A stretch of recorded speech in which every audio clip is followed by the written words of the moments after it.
This was a dark millennium, with gloomy tombs and cold faces exuding sanctity. But some people enjoyed peace and harmony. What kind of art comforted them for such a long time?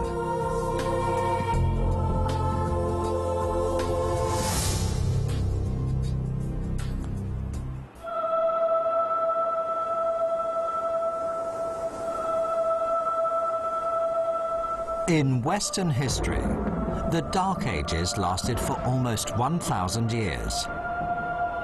During this period, China went through many dynasties. Among them, the Tang dynasty was one of the most prosperous in the history of China. The characters in Western paintings look solemn, while those in Chinese paintings have gentle smiles. The Virgin Mary bore all the sufferings of the earthly world, while Avalokitesvara provided universal salvation. Church spires pierced the sky, while temples loomed among hills and waters. Invariably, people stuck to their pursuit of a spiritual uplift.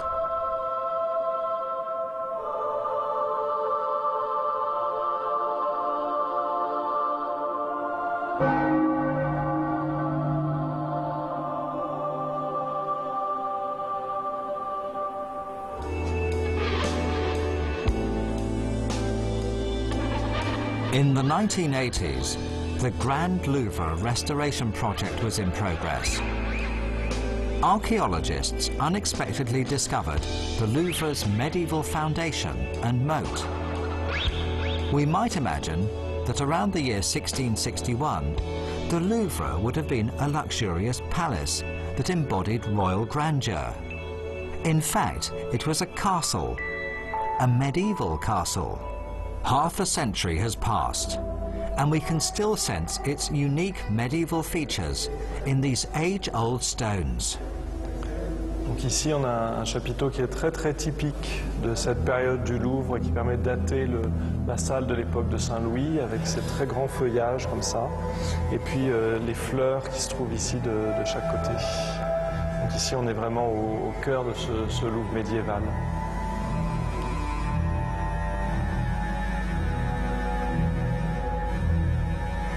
Modern people have numerous ideas in their imaginations about the Middle Ages. Divine hymns and songs, mysterious castles and churches, romantic nights and love stories. At the beginning of the Common Era, the earliest Christians hid themselves in dark and narrow underground tomb passages. They gathered together secretly and prayed to their God by faint candlelight. According to Genesis, God said, "Let there be light," and there was light. Having been hidden in darkness for such a long time, the Christians of that time longed for brightness. Pursuing brightness had also become the main theme of the following millennium. The period from the 5th century to the 15th century is regarded as the Dark Ages by modern people. So where was the light that God created?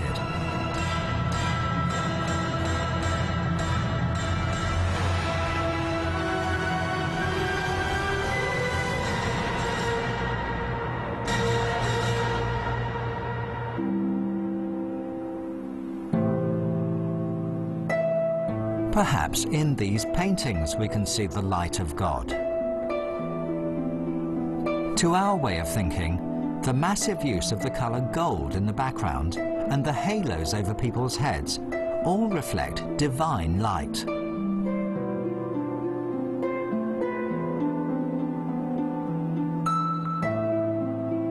The Louvre Museum has collected many medieval paintings from Europe, and most of them are icon paintings.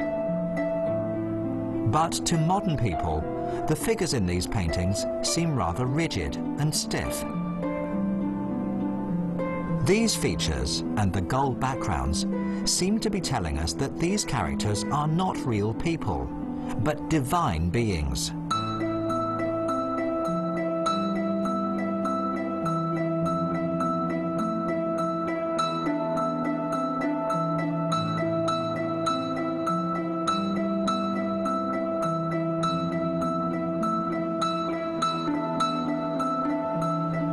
Compared with the vivid and pleasing images of gods in ancient Greece, these paintings look totally different.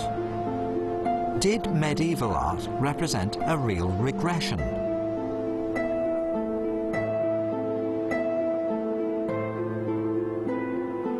我们了解西方文明的泉源其实在艺术上面有两大的区块，一块来自于希腊，希腊的神奇可以就像人间的英雄一样的，醉卧美人膝，行掌天下权。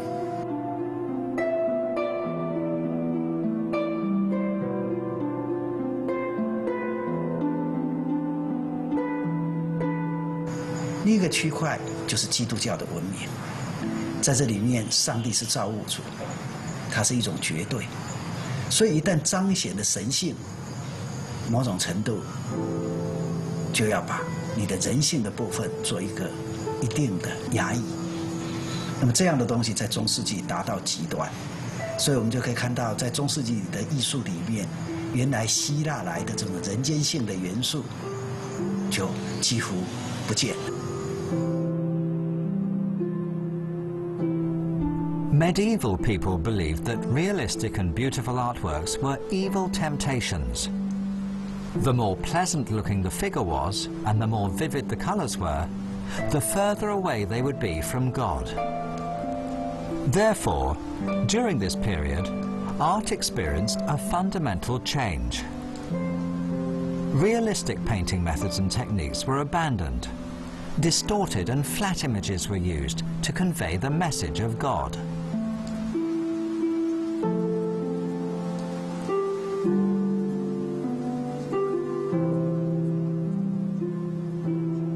类似中世纪这样的一个神权的时代，在中国基本上是没有发生过的。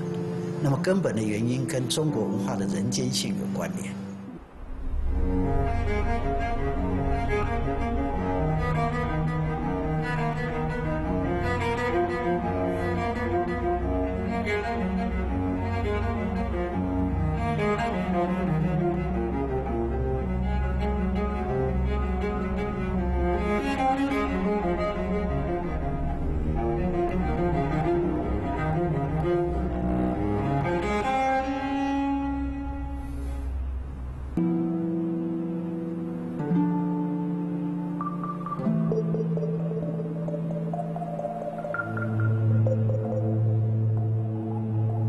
China didn't go through any theocratic period, but that doesn't mean that Chinese emperors had no religious beliefs. The belvedere of raining flowers in the Forbidden City was where Emperor Qianlong of the Qing dynasty used to explore Buddhist theories. Many statues of Buddha from Tibetan Buddhism are still on display today. Many beautiful paintings called tanka also hang here. Tanka is an art form of Tibetan Buddhism, originating in the 7th century. Tanka is a kind of scroll painting mounted on silk, used by Buddhist monks to learn Buddhist theories, pray to Buddha, and accumulate good deeds. Tanka artworks are beautiful in color. The world, painted in various colors, looks very delightful. The appearance of bodhisattvas is also very kind and amiable.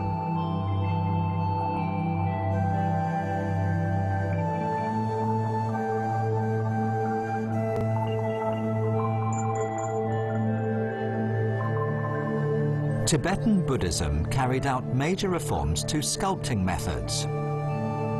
In order to ensure that Buddhism was well received by the locals, the monks picked nice-looking people as models to use when sculpting Buddhist statues or painting murals.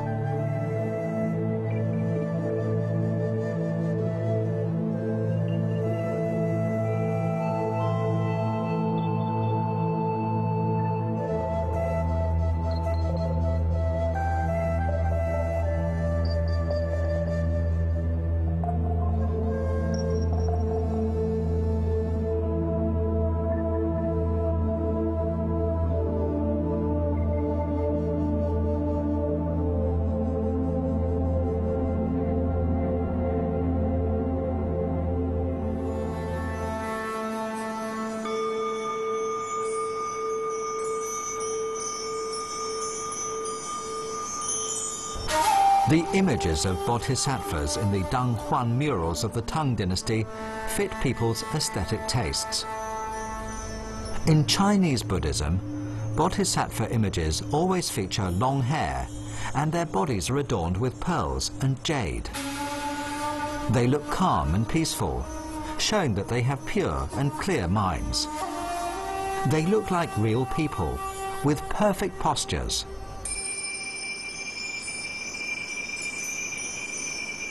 Such an art form attracted people's attention by giving them what they preferred from the secular world and then taking them into the Buddhist world.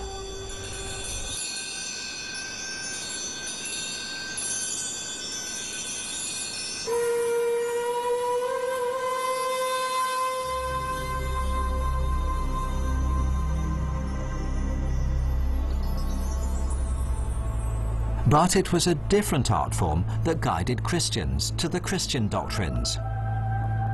Solemn and dignified, these seemingly secular scenes are actually stories from the Bible. In the scene of the birth of Jesus, the appearance of animals and the manger was merely to show that the story happened in a stable.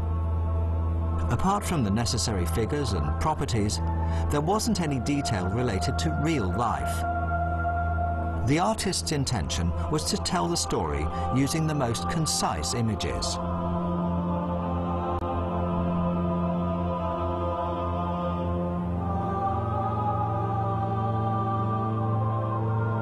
Among the Deng Huan murals, there are a large number of paintings based on Buddhist scriptures. They use images to explain the ideas of some of the scriptures. This painting of Western Pure Land describes the Pure Land where Amitabha Buddha lived. In the Pure Land, the songs of heaven never stopped, and flowers flew all over the sky. The ground was covered in gold, and the buildings were decorated with 7 kinds of treasures.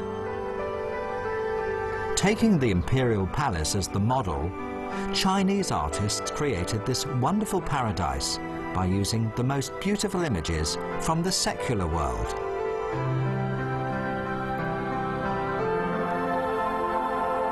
In these paintings, we can see many scenes related to normal life, such as farming, weddings, and funerals.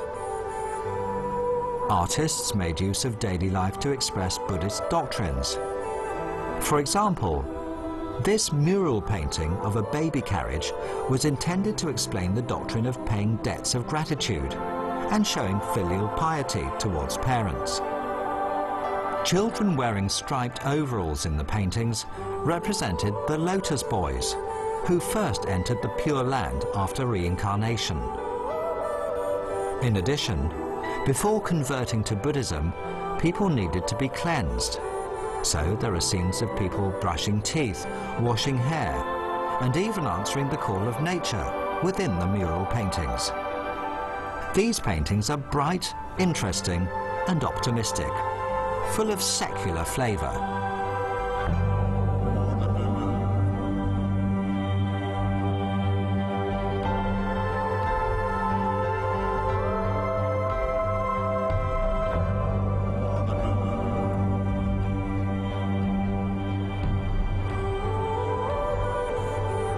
In the Tang dynasty, Buddhist paintings reached a peak in terms of a combination of religious doctrine and secular life, whereas in Western Christian art, divine power was highly valued. What do the fish, the snake, and the pigeon mean?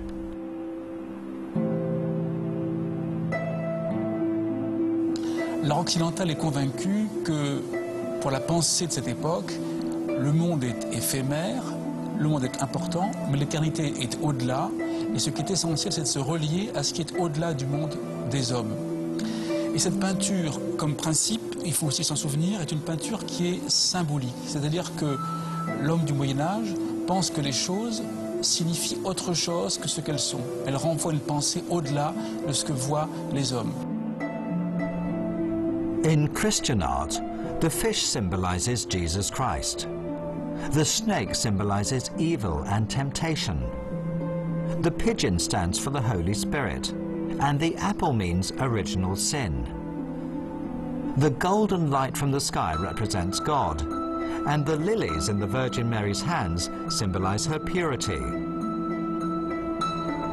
Furthermore, the cross stands for the whole of Christianity.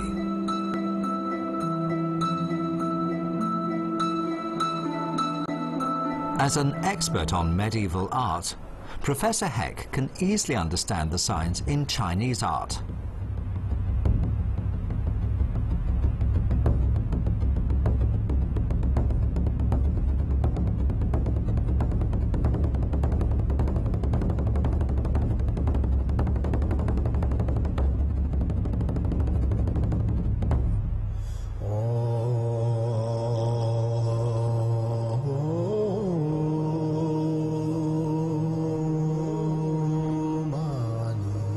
Only if we put away our stereotypes and try to understand people's beliefs can we fully understand the deep meanings of both Western and Eastern religious art.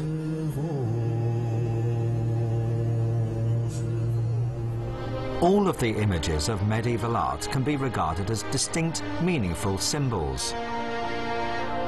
Like a language that conveys God's word, they guide people towards understanding the ultimate truth.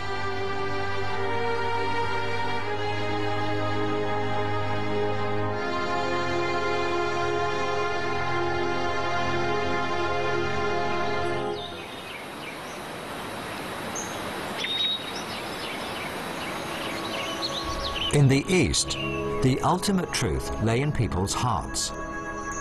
To understand the truth, one had to experience the joys and sorrows of life.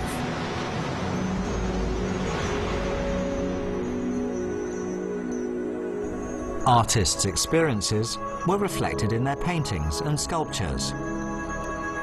If a painter had not gained wisdom through his experience, how could the simple lines he painted become so appealing?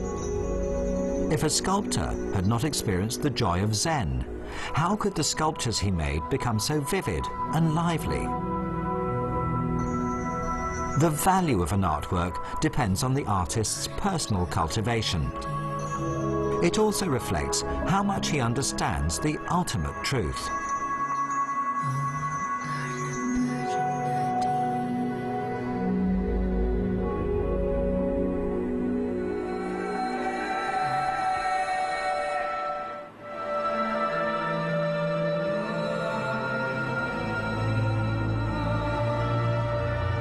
In the year 1000 AD, people had passed the first millennium.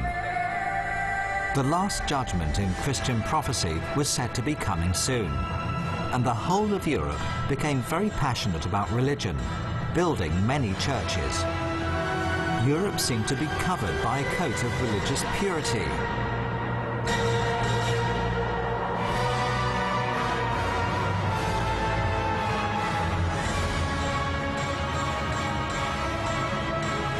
However, the last judgment didn't happen, and neither did the final salvation. Europe went through another 500 years of turmoil, with endless religious conflict and natural disasters.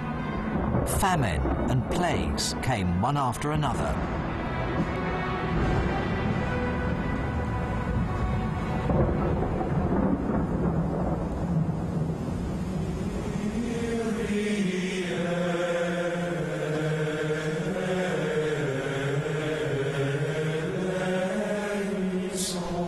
Believers who lost their loved ones turned to the Virgin Mary for comfort. People believed that she could bring them comfort, peace, and power.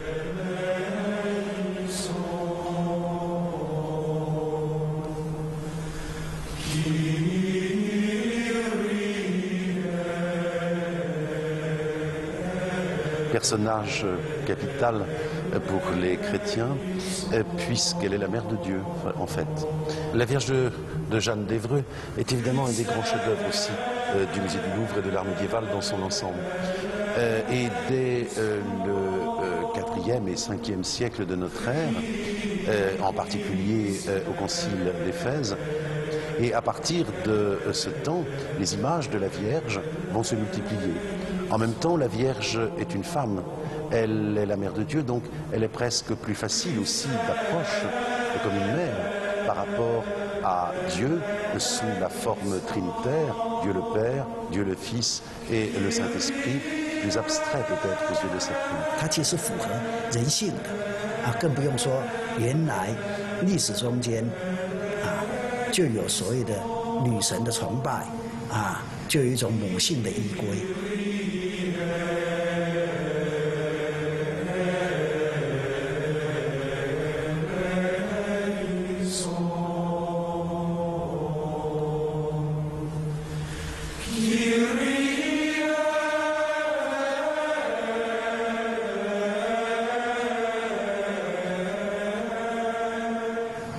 常常有人把圣母玛利亚比诸于佛教在东方的观世音菩萨，的确也有它的一个相同处。相同处就是我们刚才提到的一种母性的依归。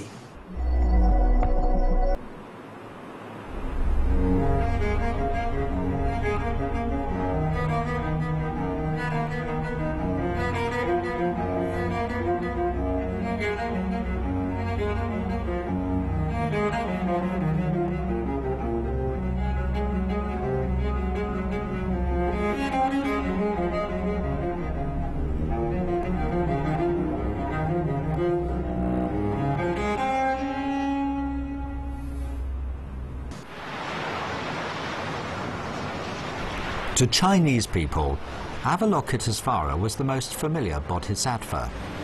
As the incarnation of mercy and benevolence, she took care of the whole of the secular world.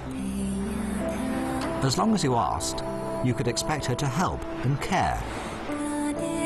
As a result, Avalokitesvara was very popular in both the Central Plains and Tibet.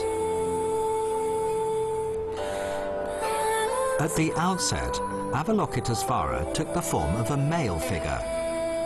In the Dunhuang mural paintings of the early Tang dynasty, Avalokitesvara even had a moustache. Then, the image of Avalokitesvara that we are now familiar with gradually came into being. In fact, in original Buddhist scriptures, bodhisattvas had no gender differences. They would choose different incarnations to help people according to their actual needs.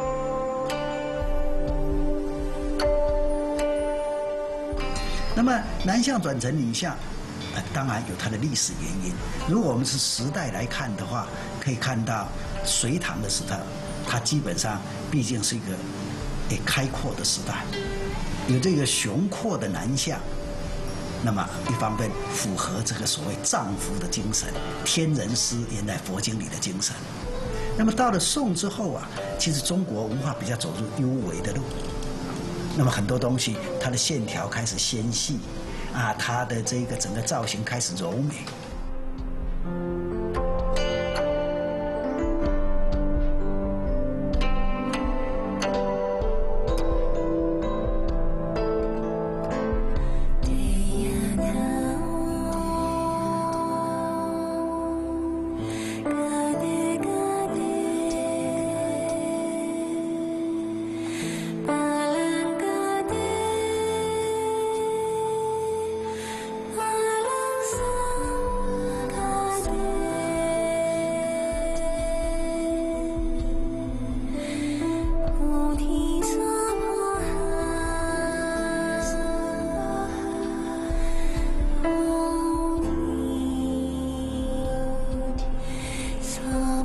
Avalokit as far as delicate image reached its peak in the Song dynasty, when the prosperous Tang dynasty had long since passed into history.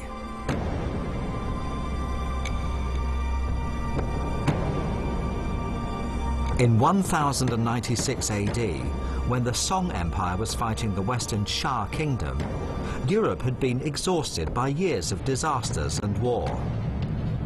In addition, the dreadful plague, the Black Death, had begun to ravage the whole of Europe. In the late 14th century, a priest wrote, "In my whole life, there is nothing but war."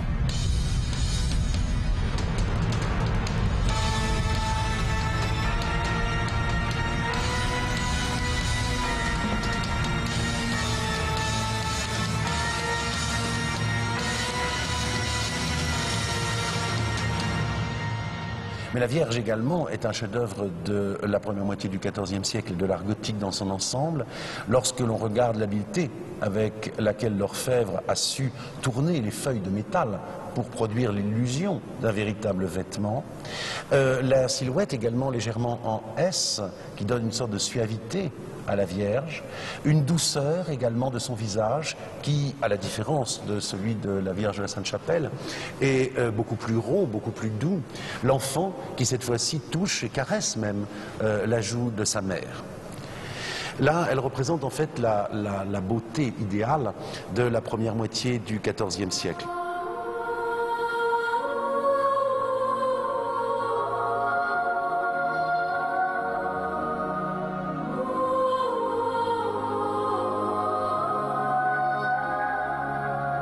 Although reality was harsh, people still cherished hope. The darker reality was, the more brightness they wanted. For them, like the light of God, the Virgin Mary was their hope.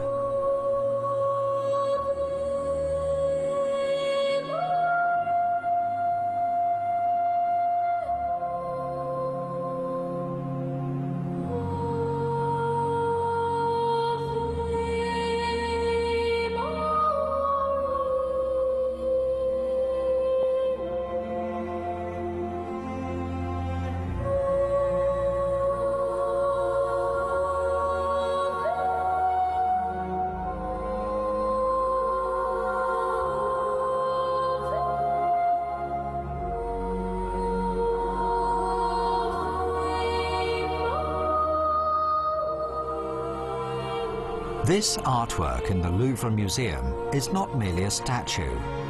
It also contained holy articles. Elle se compose de 3 parties, un socle, la Vierge elle-même, et elle porte également, vous le voyez, c'est la 3e partie, dans sa main, une petite fleur de lys enrichie de perles. En fait, sous les 3 petits cristaux de chacun des pétales, des 3 pétales de la fleur de lys, étaient autrefois conservées des reliques de la Vierge. Il y avait du voile de la Vierge, des cheveux de la Vierge et du lait de la Vierge. Christians worship holy articles. In Buddhist belief, there is also a highly regarded treasure, known as sariras. Sariras are relics found among the cremated ashes of Buddhist spiritual masters. The containers that hold sariras are also great masterpieces of Chinese handicraft. In a secret shrine of the Farman Temple, the sariras and imitated bones of Sakyamuni are held in delicate boxes. Made of precious material, the boxes are carved with various flower patterns and decorated with pearls and crystals.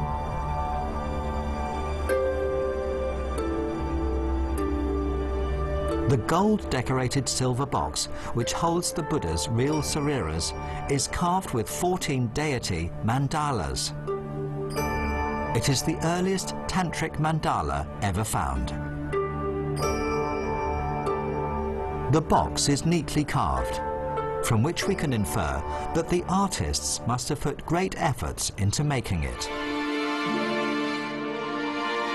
The containers of holy articles and sariras are all masterpieces, but the craftsmen who made them were not regarded as artists at that time.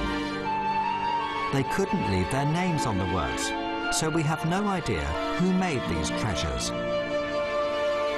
These unknown craftsmen made and decorated these holy vessels using the most precious materials and the most sophisticated skills. Through these masterpieces, they recorded faith and spiritual pursuits at that time.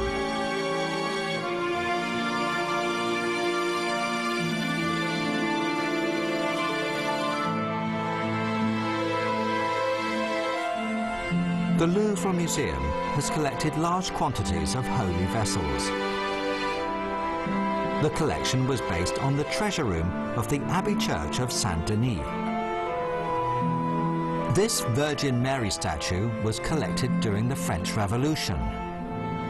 It was originally donated to the Abbey Church of Saint-Denis in 1339 by Jeanne d'Evreux, the wife of King Charles IV of France. The Abbey Church of Saint-Denis used to be a French royal mausoleum. In its entire history, one man should never be forgotten: Abbot Suger. Appointed as the abbot in 1122, Suger had a large number of holy vessels made for the church. To him, turning his faith into delicate vessels was not enough to honor God. To show his devotion to Christianity, he decided to construct a larger building to hold these vessels. The cathedral, God's residence on earth. In the past, churches were dark and heavy. Suger intended to convert them into places full of God's light. This kind of bright, light and high building is called a Gothic-style building and became popular in Europe from the 12th century onwards. Later on, cathedrals were to become important symbols of many European cities.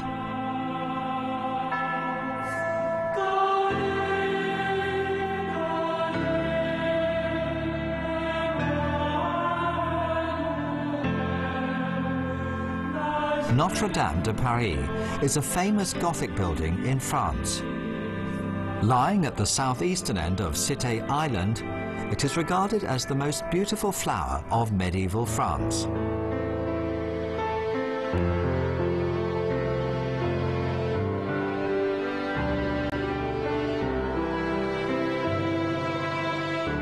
Inside the church, there are many exquisite carvings, paintings, rose windows and chandeliers. Monks could pray to God by candlelight, accompanied by music. It seemed that their prayers would pierce right through the dome and up into the sky.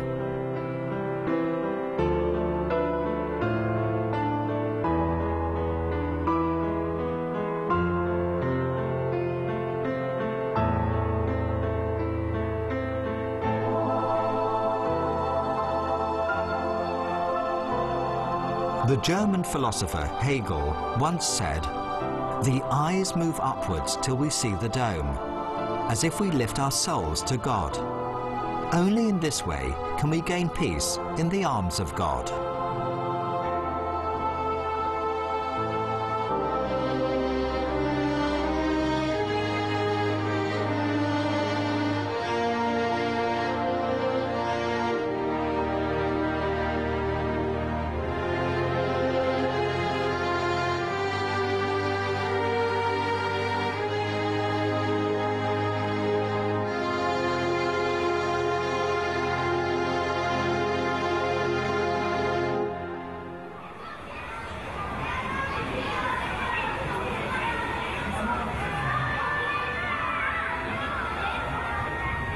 Gothic churches became the epitome of stone structures in the Middle Ages.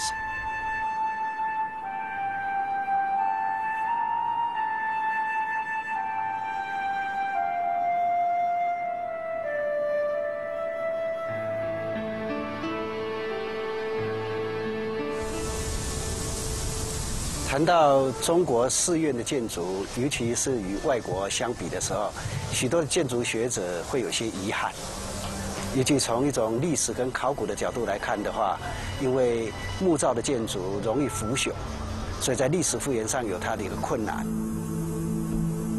The Foguang Temple of the Tang Dynasty in Shanxi is the oldest temple to have been preserved.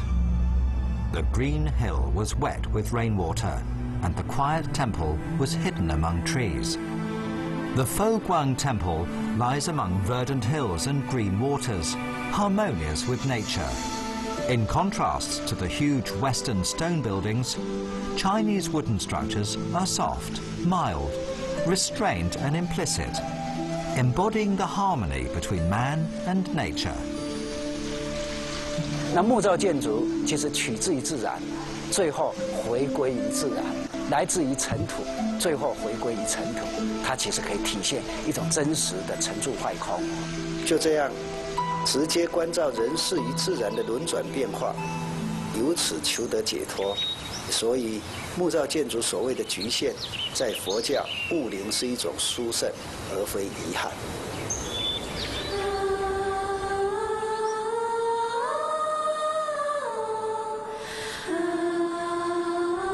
Both Eastern and Western religions provide people with comfort. When people feel uncertain or puzzled, they bring courage to people to help them conquer difficulties and gain peace.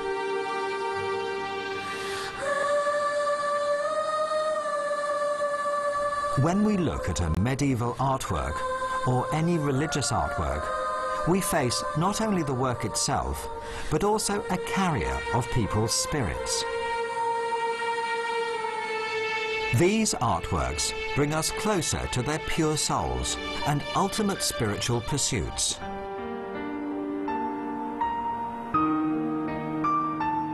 Perhaps that's why religious art has endured for so long.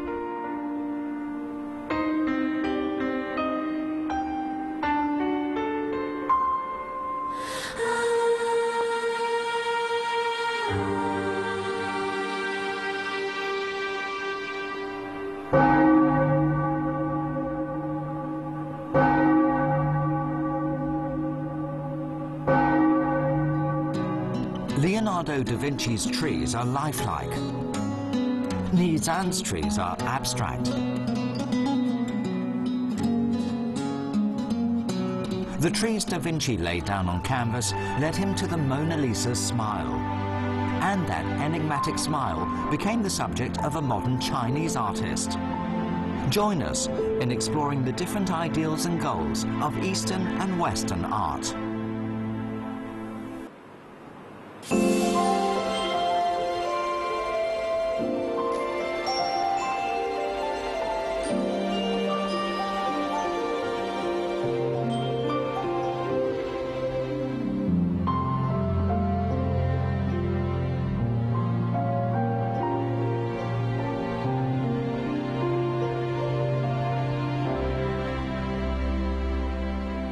Sun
如